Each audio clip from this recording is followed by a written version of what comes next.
Prévenu dans la soirée de samedi pour aller pêcher le requin hier matin, en contrepartie d'une compensation financière, certains pêcheurs ont répondu favorablement à cette partie de pêche organisée par l'État, des pêcheurs qui se disent prêts à pêcher davantage de requins. C'est pas 5 jours de pêche qui va suffire à mettre la population rionnnaise et les baigneurs et les surfeurs hors danger.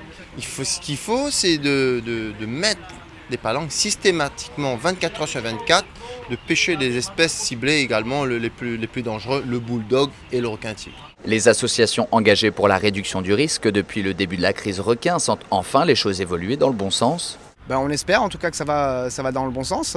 Il faudrait que ces décès servent à quelque chose, en tout cas, dans la réduction du risque requin à La Réunion, pour nous tous, les Réunionnais, les touristes et nos enfants. Il n'y a rien à refaire, il y a surtout à mettre en œuvre et de manière plus consistante, si j'ose dire. Prévues pour une semaine, les opérations de pêche ont été interrompues par la préfecture.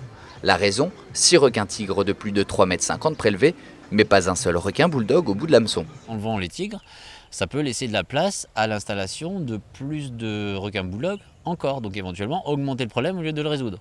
Le prélèvement pourrait donc avoir l'effet inverse de ce qui est attendu. De prélever en haut de la chaîne alimentaire, ça peut poser des problèmes sur l'ensemble de l'écosystème.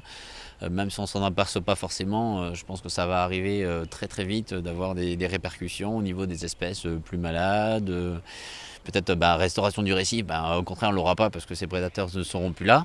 La ministre des Outre-mer en visite vendredi pourrait annoncer de nouvelles mesures de pêche.